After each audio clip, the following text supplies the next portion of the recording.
Assalamualaikum warahmatullahi wabarakatuh. Kembali lagi di channel Nasihat Kehidupan Misteri.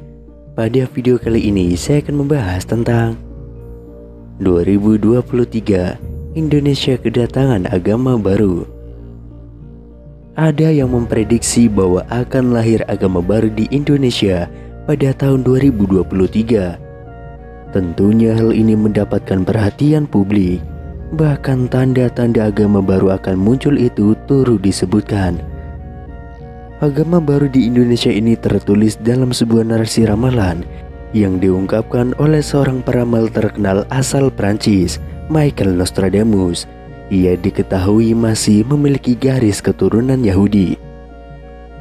Dalam narasi ramalannya, Nostradamus mengungkapkan bahwa di tahun 2023 bakal ada guncangan soal aliran kepercayaan di dunia. Kedatangan agama baru yang lahir di Indonesia itu ditandai dengan sejumlah hal. Salah satu tanda tersebut yakni kemunculan seseorang yang dikenal dengan panggilan The Man from the East. Sosoknya disebutkan muncul dari negeri yang terletak di pertemuan tiga buah laut. Selain itu disebutkan kemunculan sosok tersebut akan menggemparkan timur dan barat, dan ketika muncul dia akan memakai sorban biru serta merayakan hari Kamis sebagai hari istimewa baginya.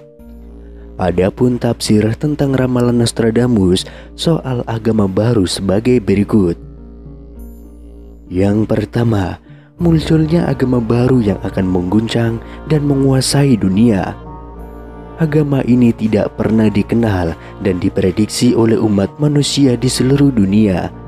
Adapun agama itu diduga bernama Trisula Weda, yakni agama yang hanya berisi 3 perintah dan 3 larangan. Sesuai dengan namanya, dalam ajaran agama itu setidaknya ada 3 perintah mengenai kewajiban manusia yang harus melakukan perbuatan yang benar, lurus, dan juga jujur.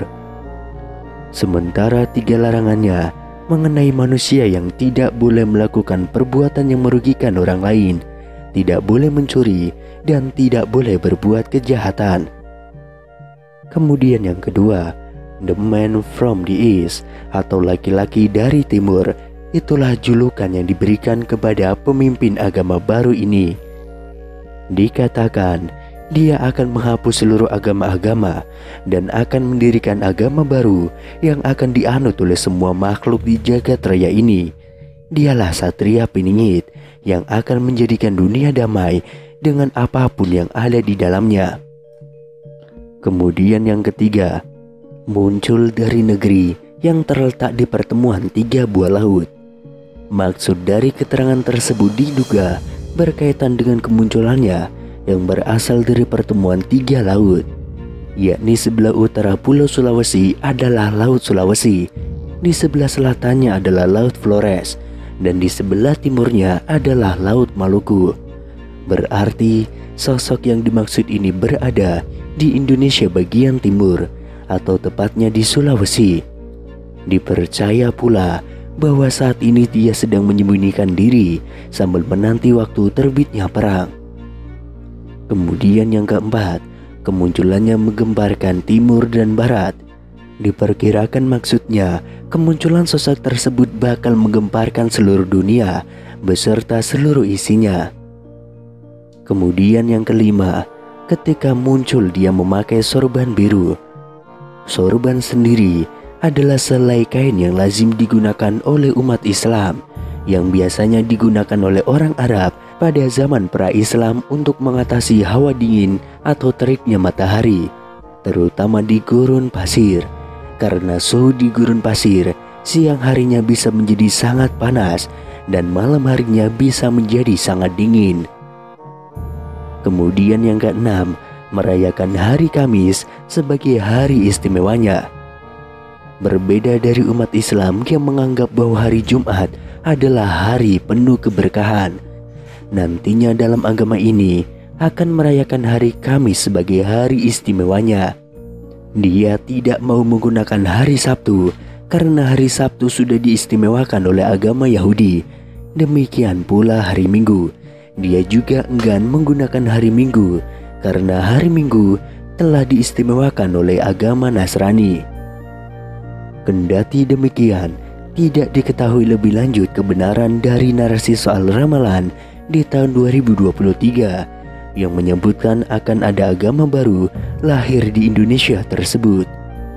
Selain Michael Nostradamus, Prabu Sri Aji Jayabaya juga meramalkan hal yang sama untuk Indonesia.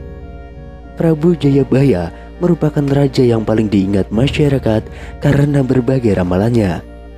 Prabu Jayabaya diperkirakan memerintah kerajaan Panjalu atau Kediri pada tahun 1135 sampai 1157 Masehi.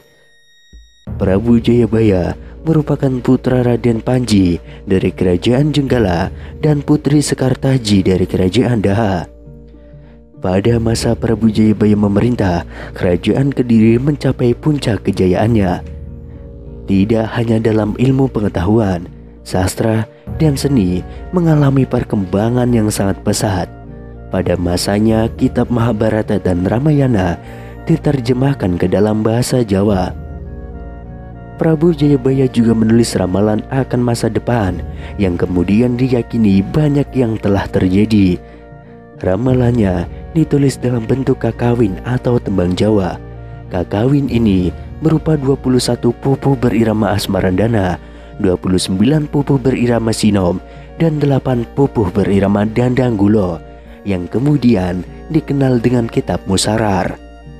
Masyarakat kemudian mencari makna dari tembang tersebut dan dihubungkan dengan masa depan. Ramalan Prabu Jayabaya diperkirakan akan berlangsung hingga tahun 2100 mendatang. Ramalan Prabu Jayabaya banyak yang mengupas mengenai situasi dan kondisi Nusantara, khususnya di Pulau Jawa. Salah satu ramalannya yaitu, besok newesono kretom pelaku tanpa jaran, tanah Jawa kalungan wesi, praum pelaku ing awang-awang, kali ilang kedunge, pasar ilang kumandangi, iku tondo yen jaman Joyoboyo wis cedak. Yang artinya, besok jika sudah ada kereta berjalan tanpa kuda, tanah Jawa berkalung besi, perahu berjalan di angkasa, sungai hilang lubuknya, pasar hilang kumandangnya, itulah pertanda zaman Jayabaya sudah dekat. Sejumlah pengamat menilai ramalan Jayabaya memiliki sifat keluasan atau plastisitas sehingga cocok ditetapkan di berbagai zaman. Tidak hanya itu, ramalan Jayabaya juga mudah ditafsirkan sesuai dengan konteks yang ada.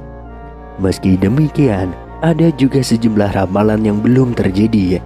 Salah satu yang populer yakni mengenai Satrio Piningit.